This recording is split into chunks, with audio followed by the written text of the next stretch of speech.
Hello student, today we are going to get idea about practical entitled study of a plasmolysis in suitable plant material. We have to get idea first in case of physiological experiment, the principle of the experiment. Students, you have to keep in mind there is a transport of a molecules of a solvent from the region of their lower concentration to the region of their higher concentration through semi-permeable membrane is known as a osmosis. My friend, diffusion, this osmosis is also known as a diffusion. One thing I will try to remind you, that is nothing but the in case of loss of water through the aerial parts of plant body into the atmosphere, there is a diffusion. कुठल्याही प्रकारचा पडदा नाही मध्ये, layer नाही, तिथं त्याला diffusion म्हणतात. ही osmosis is also a diffusion but special type of. ह्याला स्पेशल टाईप का म्हटलं तर because there is a semi permeable membrane in between the two various concentrations of a solutions, means higher and lower concentration, म्हणून ह्याला काय म्हटलं special type of a diffusion is there. One thing you have to keep in mind, ऑस्मॉसिसची definition, जिकडं साखर तिकडं पाणी पळतं. This principle you have to keep in mind. Wherever the sugar is there, definitely water moves towards that one. म्हणून इथं सांगितलेलं आहे osmosis is nothing but movement of a solvent from lower concentration to higher concentration but through semi permeable membrane. That is most important thing is there. So this is the, we have to say that, we have to understand. Now actually when normal cell, example is there, when a normal cell is placed in a hypertonic solution.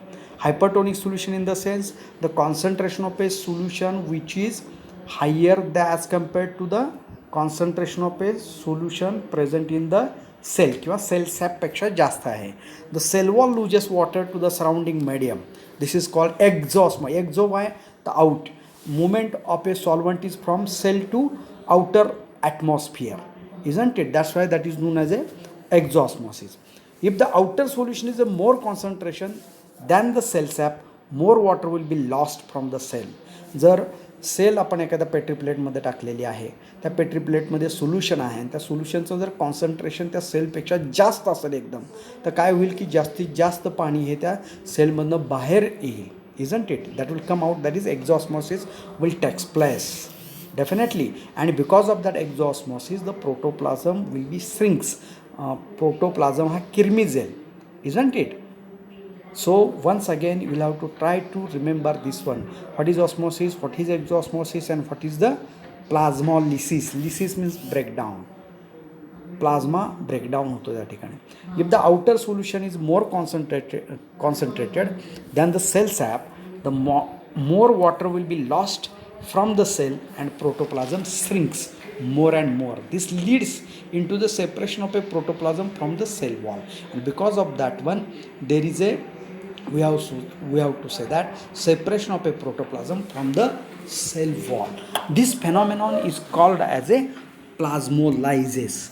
Plasmolysis. Plasma means cytoplasm and lysis means breakdown of a cytoplasm is there. Now which requirements for this experiment? There is microscope, slides, cover slip, watch glass, blade, beakers, 1 molar sucrose solution. How to prepare the molar solution, my friends? Molecular weight जेवढा आहे तेवढं घ्यायचं. That we have to dissolve in to some amount of water first of all and then make the final volume 1000 ml. That could be the 1 molar solution, isn't it? सुक्रोजचं जेवढं हे असेल molecular weight तेवढं gram तुम्ही sucrose घ्यायचं, ते थोड्याशा पाण्यामध्ये डिझॉल्व करायचं आणि नंतर ते सगळं जे पाणी डिझॉल्व केलेली शुगर आहे त्याचं पाणी कुठपर्यंत वाढवायचं आहे, up to the 1000 ml. That is a 1 molar solution in your hand. Plant material ह्याचा Rhoeo leaf. Now my friends, you have to keep in mind what we have to do in the method or procedure. Preparation of a sucrose solution. मगाशी सांगितलं तुम्हाला, first prepare 1 molar stock solution by dissolving 342.2 gram of a sucrose, म्हणजे 342.2 gram sucrose तुम्ही घ्यायचे. That first you have to dissolve in to some amount of water and then make final volume that is a 1 liter, 1000 ml distilled water. That is 1 molar. Now after preparation of a stock solution we have to prepare the various concentrations of a solution as we can see in this one of the table. So 0.15 molar तुम्हाला बनवायचे. 0.15 molar बनवायचे असेल तर stock सोल्युशनमधलं 15 ml घ्यायचं आणि 85 ml त्याच्यामध्ये distil water टाकायचं. Final volume 100 ml होईल. समजा 0.20 मोलार बनवायचं असेल तर 20 ml 1 मोलार सुक्रो सोल्युशन घ्यायचं. 80 ml त्याच्यामध्ये ॲड करायचं आणि 100 दॅट ml फायनल करायचं. That could be the. So जर तुम्हाला 0.35 मोलार करायचं असेल तर 35 ml हे सुक्रो सोल्युशन घ्यायचं स्टॉक सोल्युशनमधलं आणि त्याच्यामध्ये 65 ml डिस्टिल वॉटर टाकायचं. फायनल व्हॉल्यूम 100 ml होईल आणि the solution will be the 0.35 molar. Now पुढची प्रोसिजर काय? After preparation of a stock solution next procedure is that study of a plasmolysis. Peel out the lower surface of the Rhoeo leaf. रोयोचे leaf आहेत ते घ्यायचे, त्याचा lower epidermis आपण काढायचा. Cut into a small pieces of the peeled strip and observe under the microscope to note the turgidity and position of a coloured cell sap. आता हे रोहिओचंच lip का घेतलं, लोअर पार्टच त्याचा का घेतला, तर त्याच्यामध्ये कलर्ड सेल्स आहेत, म्हणजे त्याच्यामध्ये पिगमेंट्स आहेत, म्हणजे इझिली आपल्याला दिसेल की प्लाझ्मॉलिसिस झालं आहे का नाही. That is the main. आणि आपण जर मायक्रोस्कोप खाली त्यातला पीस ठेवला तर you will become to know that the cells which are present in the under the microscope that are turgid one, फुगीर आहेत, and position of the coloured cell sap. Coloured cell sap जो आहे त्याच्यामध्ये त्याचा आपल्याला लक्षात येईल. Then place such a peeled strips in to a solution of a different molar concentration for 10 minutes. आपण टेबलमध्ये तयार केलेले जे सोल्युशन्स आहेत 0.15, 0.20, 0.25, 0.30, 0.35 मोलार सोल्युशन ही वेगवेगळ्या पेट्रीप्लेटमध्ये घ्यायचं आहे आणि त्याच्यामध्ये आपण काय करायचं आहे, पील्ड स्ट्रिप्सचे केलेले कट्स जे आहे भाग तो टाकायचे. किती? फक्त 10 मिनिटासाठी. After 10 minutes prepare a slide using the same solution and note changes in the cell sap position under the microscope. नंतर प्रत्येक पेट्रीप्लेटमधला आपण तो पीस उचलायचा आहे रोयो लिपचा स्ट्रिपचा आणि तो पीस मायक्रोस्कोप खाली बघायचा आणि किती टक्के त्याच्यामध्ये प्लाझ्मॉलिसिस झालेला आहे that we have to observe under the microscope. Record the number of plasmolysed cells in each solution and calculate the percentage of a plasmolysed cells. आता त्याच्या अगोदरची 4th स्टेप अशी आहे, due to exosmosis the coloured cell sap will shrinks and get separated from the cell sap. Exosmosis होत राहतं, water सेलसॅपमधलं किंवा सेलसॅपमध्ये जे पाणी आहे सेलमध्ये जे पाणी आहे ते बाहेर येतं because higher concentration of a solution is present about the cell. अशा पद्धतीनं बाहेर आली की बाहेर येतं, त्या प्रोसिजरला आपण एक्झॉस्मोसिस म्हणतो. Record the number of plasmolysed cells in each solution and calculate the percentage of plasmolysed cells. मग प्रत्येक स्ट्रीपमध्ये आपण काय करायचं, प्रत्येक पेट्रीप्लेटमधली स्ट्रीप घ्यायची, त्याच्यामध्ये किती सेलमध्ये एक्झॉस्मोसिस झालं हे आपण पाहायचं आणि त्याच्यावरून पर्सेंटेज काढायचं. Okay. The solution in which more than 50% cells become a plasmolized is considered as a hypertonic. ज्या पेट्रीप्लेटमधल्या आपण स्ट्रिप मायक्रोस्कोप खाली बघितली त्याच्यामध्ये जर 50% सेल्स आपल्याला दिसत आहेत, त्या म्हणजे असलेल्या सेलच्या 50% सेल्समध्ये जर प्लाझ्मोलिसिस दिसलं तर ते सोल्युशन हायपरटोनिक आहे असं डिक्लेअर करायचं. Plasmolysis takes place in this solution. So here diagrammatically you will be able to see my friends normal cell and plasmolysed cell. ही जी सेल आहे ती नॉर्मल सेल आहे, टर्जिड आहे. सेल वॉल आणि प्लाझ्मा मेम्ब्रेन हे एकमेकाच्या जवळ आहेत, सेपरेट झाले. इथं बघतोय आपण ही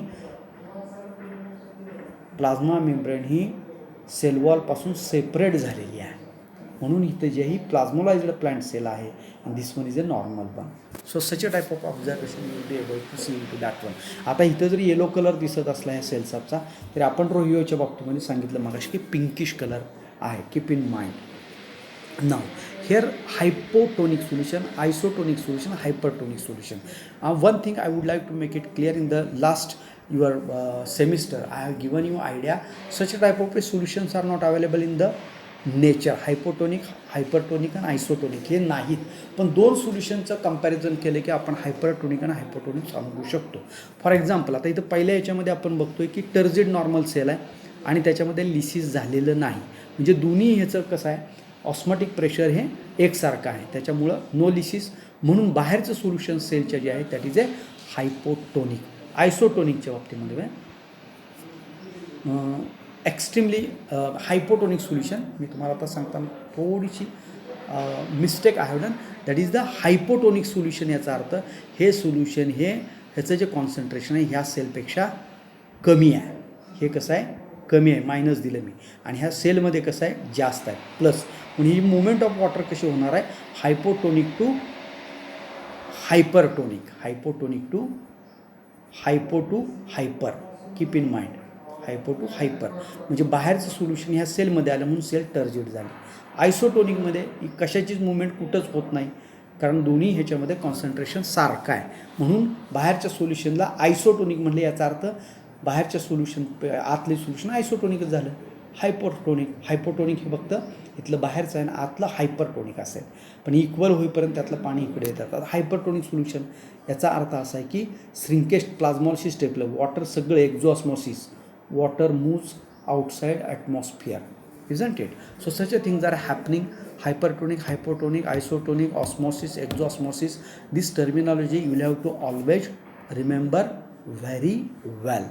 My friends, this observation table is there. As we know that according to this observation table, here concentration of a solutions we have prepared by taking a solution from the stock solution. Stock solution we have prepared, that is 1 molar solution. 1 molar आपण कसं solution बनवलं तर त्याचं जे molecular weight आहे सुक्रोजचं तेवढं आपण त्याच्यामध्ये डिझॉल्व केलं 1 लिटर वॉटरमध्ये, isn't it, and that could be the 1 molar.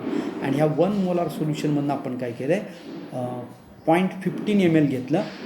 पहिलं सोल्युशन 0.15 मोलार करायसाठी 0.15 ml आपण काय घेतलं स्टॉक सोल्युशन घेतलं, याच्यातून घेतलं आणि त्याच्यामध्ये आपण काय केलं 85 ml डिस्टिल्ड वॉटर टाकलं.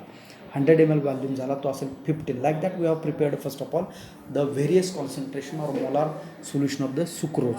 आणि मग आपण काय केलं की we have taken peel of a royo leaf, lower side of that leaf, and that peel we have cut into pieces, and that pieces we have put into the petri plates containing various concentration of a various molar concentrations of a sucrose. आणि ते ठेवल्यानंतर after 10 minutes we have taken out that strip and observed under the microscope. तर आपल्याला असं लक्षात आलं की 0.15 मोलारमध्ये आपल्याला किती सेल्स हे झालेल्या दिसल्या, श्रिंक झालेल्या, म्हणजे 5 दिसत होत्या, त्यापैकी एकच प्लाझ्मोलाइज्ड झाली. 0.20 आपल्याला 3 दिसल्या पैकी 2च झाल्या, 4 दिसल्या पैकी 3च झाल्या, 4 दिसल्यापैकी 3च झाल्या. इथं आपल्याला 0.35 5 दिसल्या, 5 पैकी 4 प्लाझ्मोलाइज्ड झाल्या. नंबर ऑफ प्लाझ्मोलाइज्ड 5, म्हणजे 5 पैकी 4, जे जास्त हायपरटोनिक सोल्युशन हे 35, म्हणजे 80%. त्याचं पर्सेंटेज आपण काढलेलं आहे. जर 5 सेल पैकी एकच झाली तर 20% निघालं, 3 पैकी 2च झाल्या तर 66, 75. बट लास्ट जे 0.35 मोलार सोल्युशनमध्ये आपण ठेवलेले जे स्ट्रिप्स आहेत त्याच्यामध्ये 5 पैकी 4 ह्या प्लाझ्मोलाइज्ड सेल झाल्या श्रिंकर, म्हणून plasmolysis takes place at 0.35 molar sugar solution हे आपण त्याचं कन्क्लुजन काढलेलं आहे. My friends, I think you might have understood what I want to tell and which things we have to learn under this. आता हाच एक्सपेरिमेंट आपल्याला घरी करायचे. If you want to conduct this experiment at our places at that time, very simple thing you have to apply here. आपल्याकडे जो कांद्याचा पापुद्रा निघतो त्याच्यामध्ये सेल्स आपल्याला लायटन काच खाली किंवा आपली ज्या डिसेक्शन बॉक्समध्ये ग्लास आहे त्याला आपण काय मॅग्निफाईंग ग्लास म्हणतो, तर त्याच्या खाली बघू शकतो. आणि जर आपण मिठाचं पाणी थोडंसं केलं आणि त्याच्यामध्ये जर आपण ते टाकलं तर त्याचं श्रिंकेज दिसतं आपल्याला. किंवा लाल कांदा असेल तर आणखीन दिसेल लाल कांद्याच्या बाबतीमध्ये. So like that one you can do experiment at your places. Very simple experiment that is related to plasmolysis. Cytoplasm breakdown takes place because of a hypertonic solution present outside atmosphere. Okay, thank you very much with this. If you have any difficulty, please call to me.